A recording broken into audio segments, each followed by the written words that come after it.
Denkt, bevor ich jetzt anfange mit meiner Predigt, erzähle ich euch noch schnell eine Geschichte.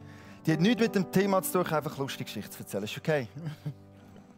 So eine Geschichte aus meiner Familie. Gell? So war es so, meine zwei Kinder, ich habe ja 3, aber 2 gehen in Kinski. Der Seraya, mein ältester Sohn, und Caitlin, die gehen in Kinski. Gell? Und ich habe gefunden, ich tue mal den Seraya ein bisschen ärgern. Und habe gesagt, habe ihn so gefragt, eben im Kinski, wo er dann amigs spielt, oder? Wo er dann spielt. Er geht sicher immer in Prinzessinnen-Ecken, oder? Spielen. Ich habe gesagt, ja, oder es gibt doch dort im Kinski gibt's doch die Prinzessinnen-Ecken, oder? Wo ihr euch als Prinzessin verkleiden und dann Prinzessin sein, oder? Und meine erhoffte Reaktion war natürlich dann, was auch passiert ist. Nein, ich will doch nicht zu den Prinzessinnen in den Ecken und so. Prinzessinnen sind doof und blablabla. Und dann überlegt er ein bisschen und sagt nachher, nachdem er gefunden hat, wie doof die Prinzessinnen sind, ich habe Prinzessinnen ja gar nicht gern. Ausser Caitlin. Die habe ich gern. Sagen, oh, weißt du, das ist so der Moment, wo als Eltern innerlich schmilzt, oder? Der ältere Sohn nennt deine Tochter Prinzessin. Das ist natürlich mega cool. Und nachher Caitlin, ja, ich bin eine Prinzessin, weil Gott ist ja mein Vater und er ist König. Oder? Und ich, wow, nicht schlecht. Und nachher schaut sie meine Frau an und sagt, du bist auch eine Prinzessin. Und dann schaut sie mich an und überlegt einen Moment. Ja. Sie hat die Kurve gekratzt und gesagt, und du bist doch ein Prinz. Ich habe gesagt, korrekt, genau so ist es. Genau. Hey, ihr seid alles Prinzen und Prinzessinnen. Willkommen in der königlichen Versammlung. Yes. Hey, wir starten heute in eine kurze Mini-Predigtsserie. Und zwar ist die dreiteilig. Und wir predigen, also Sabrina, der Dani und ich, wir predigen alle 3 um das gleiche Thema. Aber um es ein bisschen aufteilen, haben wir gesagt, wir machen eine Miniserie. Und zwar geht es um die Kirche. Wir dürfen heute am Morgen über die Kirche nachdenken, schauen, was das Wort Gottes über die Kirche sagt. Und wir haben es folgendermaßen aufgeteilt. Sabrina darf über die Wurzeln der Kirche predigen. Also woher kommt eigentlich Kirche? Was ist der Grund, wieso es Kirche gibt? Wo hat das angefangen? Und so viel tue ich schon mal verraten, wenn du jetzt zu der Apostelgeschichte gehst und denkst, ja, dort hat es ja angefangen, du darfst dich freuen, auf was Sabrina aus der Bibel alles herausholen kann und dir erklären, was die wirklichen, tiefen, geistlichen Wurzeln sind von der Bibel. Es wird gut werden. Es wird nicht so gut werden wie heute, weil ich habe das beste Thema. Sabrina predigt von den Wurzeln, der Dani darf über die Gegenwart predigen und ich darf heute Morgen mit euch über die Zukunft von der Kirche nachdenken. Hey, come on, wie gut ist das? Es gibt kein besseres Predigtsthema, wenn Micha heiß ist, als dürfen über die Kirche von der Zukunft zu predigen. Also das ist mit Abstand das beste Thema. Also wenn die anderen etwas anderes behaupten, ihr wisst es jetzt besser. Es wird nicht besser als die Zukunft von der Kirche. Hey, es ist eine Leidenschaft, die brennt in mir für lokale Kirche. Wenn mich fragst, wieso gibt es den Micha? Was ist an Micha seine Berufung, seine Aufgabe? Dann ist meine Antwort, mein Job, meine Leidenschaft ist lokale Kirche bauen. Für das hat mich Gott befähigt, für das hat er mich beauftragt. Das ist es, nach dem ich strebe und was ich möchte mein Leben ausrichten. Lokale Kirche, da vor Ort Kirche bauen, gibt nichts Besseres. Und heute darf ich mit euch zusammen über die Zukunft von dieser lokalen Kirche schwärmen. Come on, irgendjemand, der sich auch freut auf heute Morgen.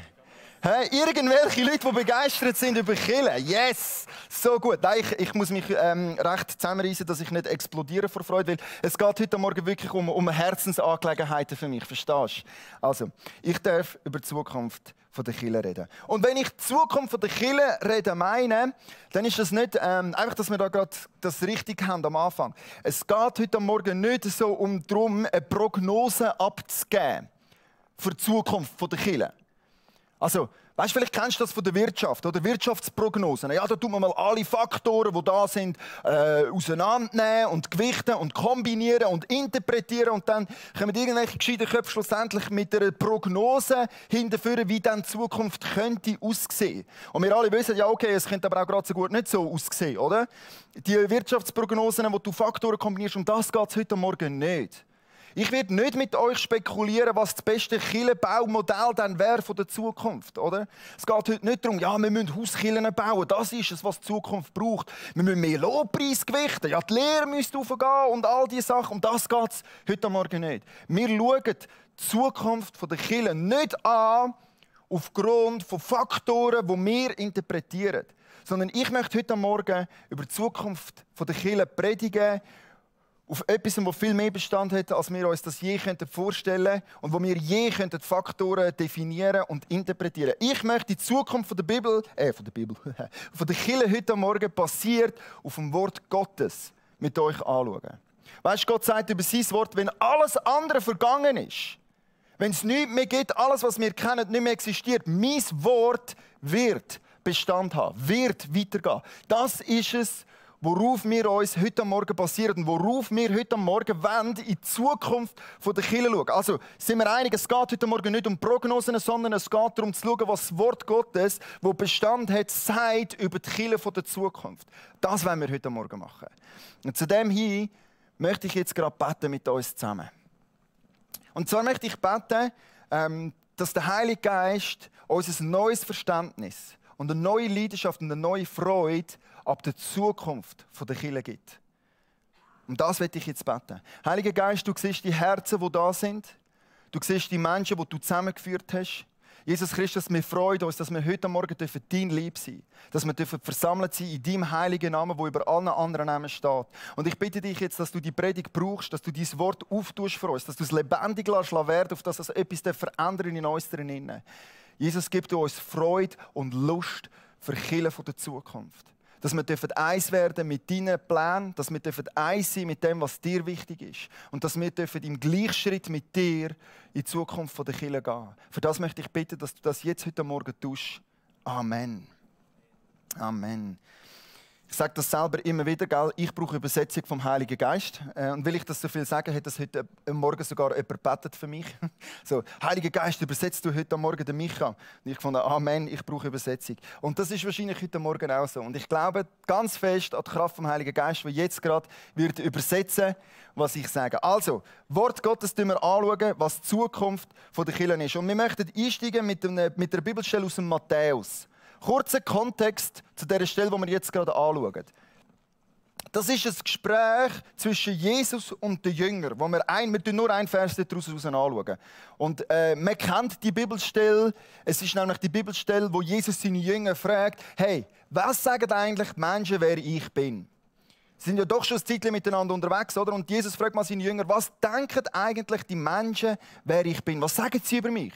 Und dann kommt eine Auswahl, oder? Ja, sie sagen, du bist der wiederauferstandene Elia, du bist der Mose, du bist der versprochene Retter, du bist ein guter Lehrer, du bist ein weiser Rabbi. Das sind solche die Alternativen, die dort präsentiert werden. Und dann fragt Jesus seine Jünger: Und wer glaubt ihr, dass ich bin? Und der Petrus, der in der ersten Reihe hockt, steht auf und sagt: Du bist Jesus, der versprochene Messias. Der versprochene Erretter, den Gott vorhergesagt hat. Der bist du. Du bist der Sohn Gottes. Und Jesus schaut den Petrus an und sagt: Die Erkenntnis habt ihr nicht, das hast du nicht selber gehabt, sondern die Erkenntnis kommt von Gott persönlich. Und dann kommt der Bibelvers, den wir alle wahrscheinlich gut kennen. In Matthäus 16, Vers 18. Jetzt kommt nämlich ein Statement von Jesus, das er an Petrus macht. Und dort drinnen sagt er Folgendes: Deshalb sage ich dir jetzt, du bist Petrus. Und auf diesen Felsen werde ich meine Gemeinde bauen. Und das Totenreich mit seiner ganzen Macht wird nicht stärker sein als sie. Amen. Amen. Und wir denken, wenn wir die Bibelstelle anschauen, als erstes: Wow, Petrus!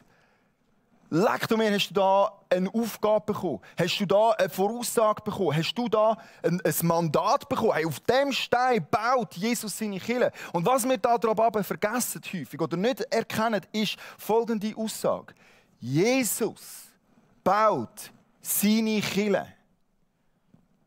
Verstehst du? Jesus baut seine Kirche. Und er sagt, keine Macht und keine Kraft, nicht einmal die Kraft vom Totenreich wird meinen Plan vereiteln. Ich baue meine Kirche. Punkt. Das ist, worauf wir uns heute Morgen berufen. Jesus höchstpersönlich, der auferstandene Messias, der das Totenreich besiegt hat, der baut die Kirche der Zukunft. Also wenn wir heute Morgen spekulieren, ja, wie wird es echt stehen um die Kirche, was bringt die Zukunft der Kirche, wie sieht es aus, dann garantiere ich dir von heute Morgen, basiert auf dem Wort Gottes, auf was Jesus persönlich sagt, er baut seine Kirche. Und darum wissen wir, seine Kirche wird Bestand haben. Seine Kirche hat eine Zukunft, weil er höchstpersönlich baut sie. Ist das nicht genial? Egal was kommt, egal wie es wird aussehen, wir haben den Garant, das Versprechen von Jesus höchstpersönlich, dass er seine Kirche wird bauen. Das ist eine unaufhaltbare Kraft Gottes, die da am Werk ist. Ich meine, wir müssen uns privilegiert fühlen.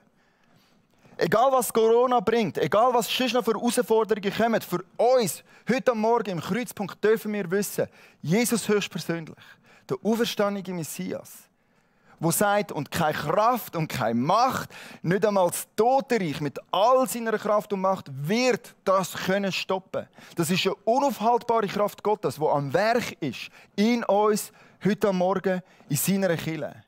Wow! Ist das nicht krass? Wenn man sich das mal überlegt, das ist heute am Morgen da am passieren. Jesus in seiner Kraft ist unsere Kirche am Bauen. Und das ist eine Garantie für die Zukunft.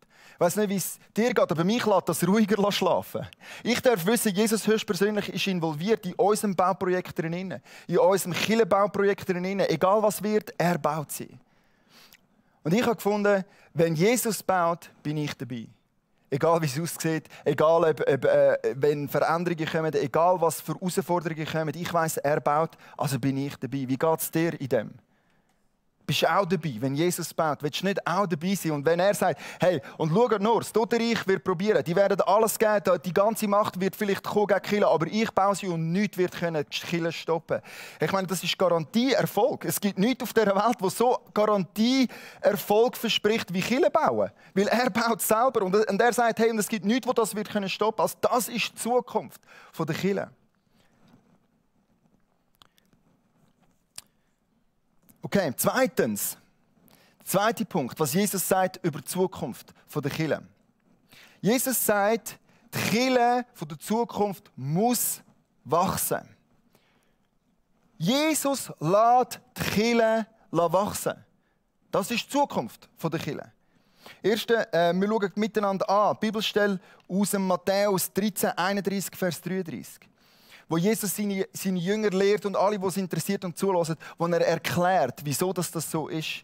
Mit dem Himmelreich ist es wie mit einem Senfkorn, das ein Mann auf sein Feld sät.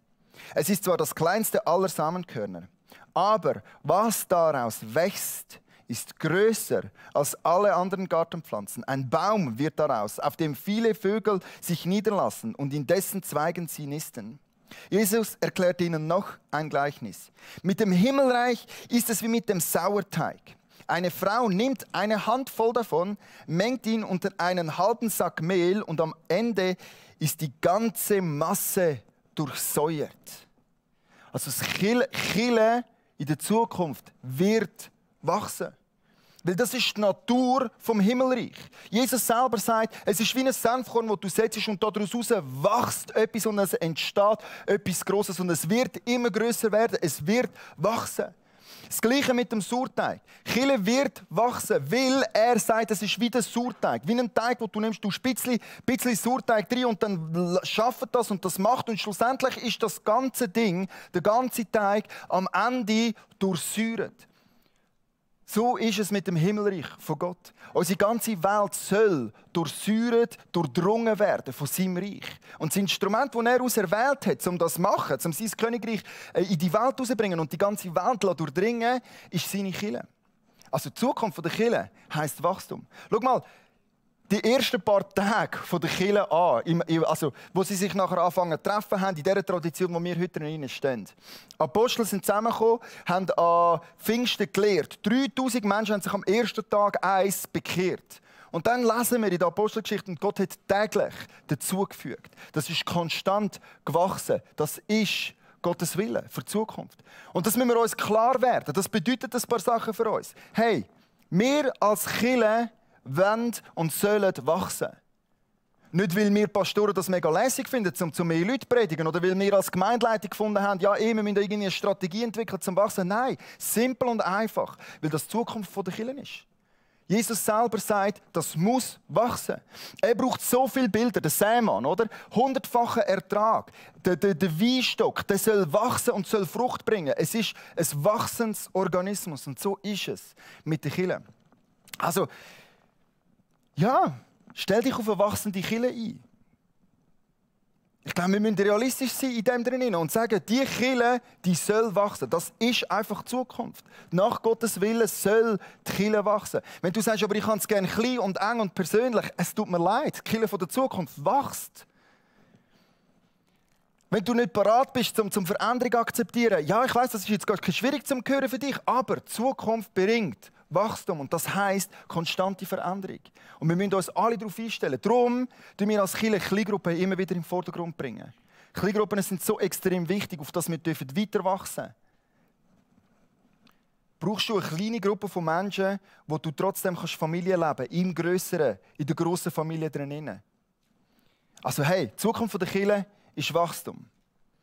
Stell dich ein auf Wachstum. Wenn Gott sagt, sein Reich soll durchdringen alles, bis es die Fülle durchdrungen hat, stell dir mal vor, was das bedeutet für Baden-Wettigen. Also in Baden-Wettigen leben, wie viel sind das? 40'000 Menschen etwa, oder? Ja, 40'000 Menschen sind das. Und die Zukunft kommt näher und es wird tatsächlich durchdrungen. So wie Jesus das sagt, es soll durchdrungen werden und sein Himmelreich soll gross werden und wachsen. Was bedeutet das für unsere Region? Ich würde sagen, irgendwie die 40'000 Menschen werden in dem Fall dann auch zum Königreich Gottes gehören, oder? Das ist die Zukunft, das soll passieren, das ist sein Wille. Was bedeutet das für unsere Kirche, für den Kreuzpunkt hier lokal? Ja, ich glaube, wir müssen uns das eine oder andere überlegen, wie wir die 40'000 Menschen willkommen heißen können. Zum Glück gibt es noch 5 andere Kirchen in unserer Region, oder? Da kannst du 40'000 dividiert durch 5 rechnen, also 10'000, give or take, oder? Das heisst 10'000 Menschen, wenn das wirklich so die Zukunft ist, und das ist die Zukunft, dann bedeutet das, dass wir uns bereit machen müssen, um 10'000 Menschen hier willkommen heißen. Ich glaube, jedem von uns wird klar, okay, das heisst, die Zukunft der Kirche bedeutet konstante Veränderung. Und das ist tatsächlich so. Wir müssen uns darauf einstellen, dass die Zukunft konstante Veränderung bedeutet. Weil es wächst. Alright, dann jetzt kommt so der seelsorgerliche Aspekt. Oder vielleicht ist jetzt das für dich mega herausfordernd und schwierig zu hören. Und ja, und was ist denn, wie es jetzt ist? Und es ist doch so herzig und so schön. Und ich kenne da jeden. Und es wird ein bisschen eng um dich. Und das ist vielleicht ein bisschen zu gross für dich. Schau, es gibt auch die andere Seite, die schöne Seite von der Zukunft. Und also ich finde die andere Seite sehr schön übrigens. Ich weiss, das stresst vielleicht der eine oder andere. Das andere Bild von der Kirche der Zukunft ist ein mega schönes Bild, nämlich Jesus sagt, die Kirche ist seine Brut. Und ich möchte ganz kurz erklären, was das bedeutet und was das beinhaltet, wenn Jesus die Kirche seine Brut nennt.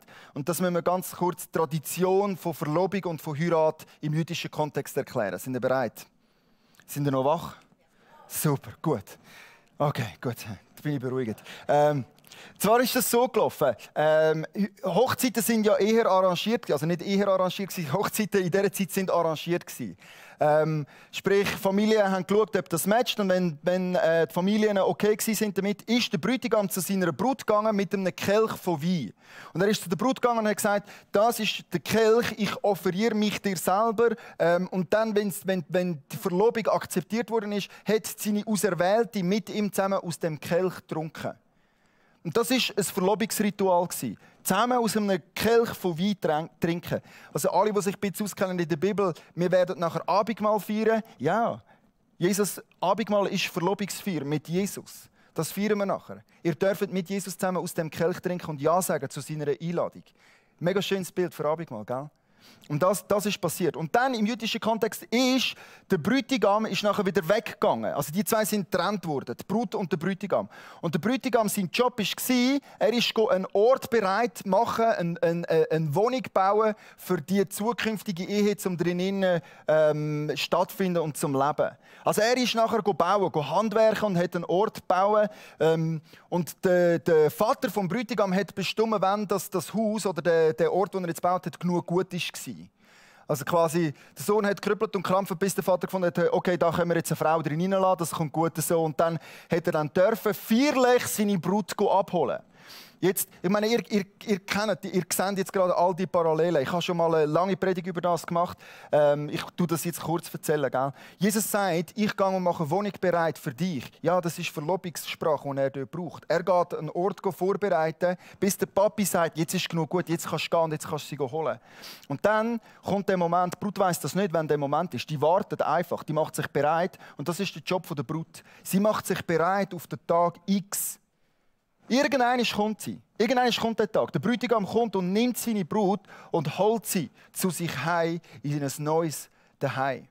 Und das ist auch unsere Zukunft als Kirche. Wir sind wie die Brut, die wartet auf den Bräutigam, der eines Tages kommt und seine Brut heimnimmt. Wir schauen an miteinander Epheser 5, 25 und 27. Dort steht, ihr Männer, liebt eure Frauen so, wie Christus seine Gemeinde liebt. Er hat sein Leben für sie gegeben, damit sie ihm ganz gehört. Durch sein Wort hat er alle Schuld von ihr abgewaschen, wie in einem reinigenden Bad. So sorgt er selbst dafür, dass sie zu einer schönen und makellosen Braut für ihn wird, ohne Flecken, Falten oder einen anderen Fehler, weil sie allein Christus gehören soll. Hey, ist das nicht ein wunderschönes Bild für die Zukunft der Kirche? Wir sind wie die Brut, die wartet auf den Bräutigam. Irgendwann wissen wir, der kommt wieder und der holt uns ab. Und in der Zwischenzeit sollen wir uns vorbereiten. Sollen wir uns reinigen, sollen wir heilig werden und entsprechend der Vorgaben und der Idee von Jesus leben als Kirche. Das ist die Zukunft der Kirche. Ich glaube, da innen bei uns sollte es immer heiliger und schöner zu und her gehen. Und wenn ich heilig sage, kannst du vielleicht eine schlechte Verbindung machen mit dem Wort, gell? Im Sinn von heilig meine ich nicht, ja, das sind alles Heilige da. Hui, ist das mühsam, oder? Die sind alle so hochreligiös und mega fromm. Nein, das ist nicht die Heiligkeit, von der ich meine. Heiligkeit bedeutet zugewandt zu Gott. Ihm zugewandt, ihn verändern. Jesus heiligt seine Brut, seine Kirche. Das ist die Zukunft der Kirche. Wir sollen immer heiliger werden. Und es soll immer schöner und besser werden da drin. Es soll immer mit mehr Liebe zu und her gehen. Ist das nicht eine geniale Zukunft, wo wir reinschauen dürfen? Eine Zukunft von Heiligung. Also hey, lass uns jetzt und heute starten mit dem. Lass uns immer mehr das werden sein. Dass wir so werden können, wie er sich das vorstellt. Und dann viertens, es ist eine Progression, gell? Jesus baut seine Kirche. Dann lässt er sie wachsen. Er heiligt sie und dann kommt er wieder und holt sie heim zu sich. Viertens, Jesus nimmt sie zu sich heim. Offenbarung 19, Vers 7. Ist das nicht ein wunderschöner Bibelvers, den wir jetzt gerade miteinander lesen? Wir wollen uns freuen, jubeln und Gott ehren. Jetzt ist der große Hochzeitstag des Lammes gekommen. Seine Braut hat sich dafür bereit gemacht. In reines, strahlend weißes Leinen durfte sie sich kleiden. Jetzt ist der Moment gekommen, wo es abgeschlossen ist. Sie ist heilig. Sie ist so schön, wie Brüder sollen schön sein. Sie ist ohne Makel, ohne Falten, ohne Rinkel, ohne Hass, Eifersucht. Du kannst die Liste selber beliebig erweitern. Und jetzt kommt Jesus, holt seine Brut ab und nimmt sie heim zu sich in eine Ewigkeit drin. Also was da beschrieben ist die Ewigkeit in der Gegenwart Gottes. Wenn er einen neuen Himmel und eine neue Erde gebaut hat. Was wir dort werden feiern, ist die Zukunft der Kirche, ein Hochzeitsmahl für immer. Ein Hochzeitsmahl für immer. Das ist die Zukunft, die Final Destination der Kirche. Dort werden wir eines Tages am Ziel angekommen sein als Kirche. Wir sind die Brut, die er auserwählt hat, die er rein gemacht hat, die er den Preis gezahlt hat für sie, die er mit ihr den Kelch geteilt hat, wo er sich hingegeben hat für sie ganz und gar, auf dass sie so werden, wie er sich das wünscht. Dass sie wirklich sich in reines Linnen kleiden. Und dass er eines Tages kommen, sie abholen und heimnehmen zu sich, auf dass die zwei ein Hochzeitsmahl feiern, für immer und ewig.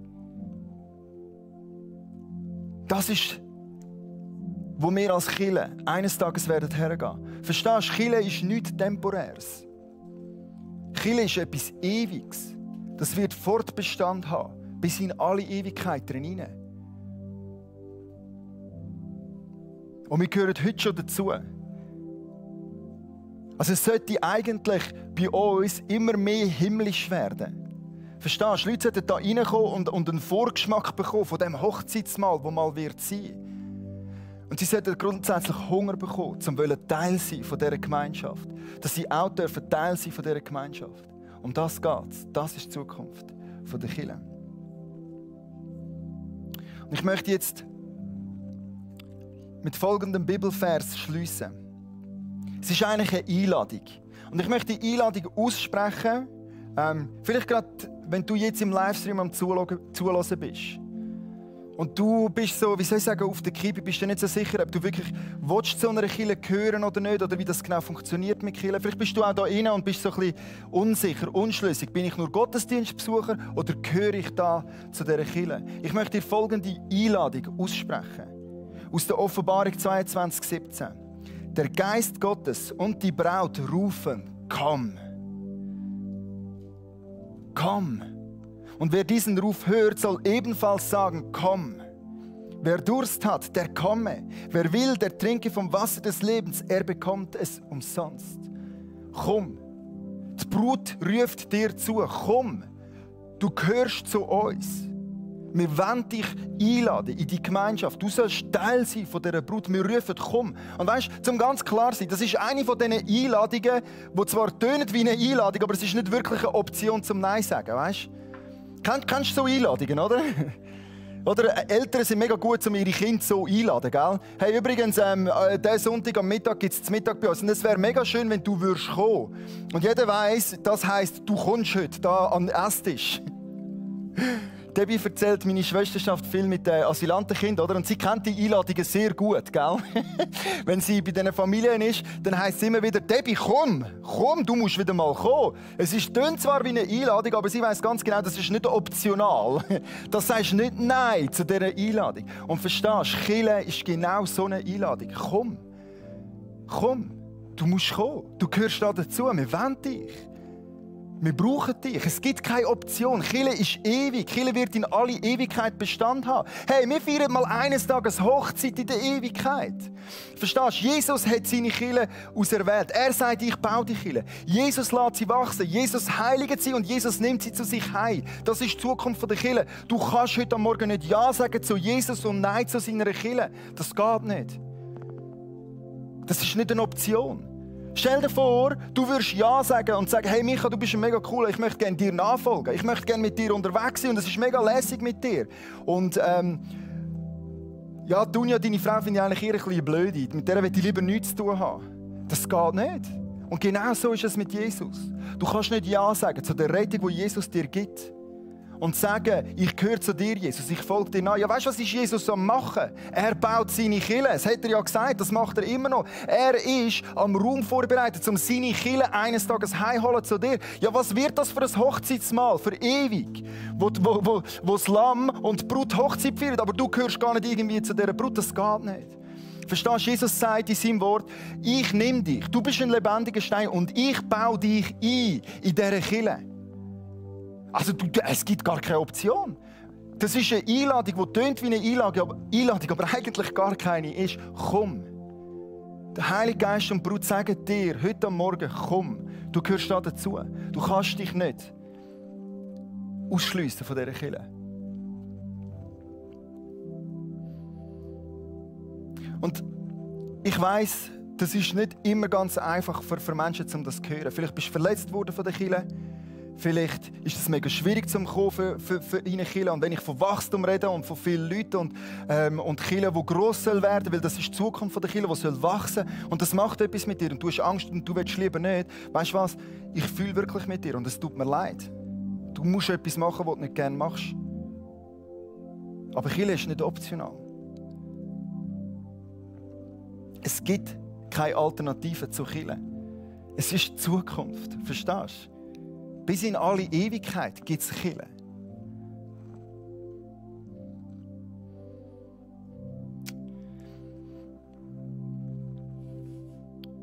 Und ja, vielleicht komme ich noch mal zurück drauf und spreche die Einladung aus. Komm.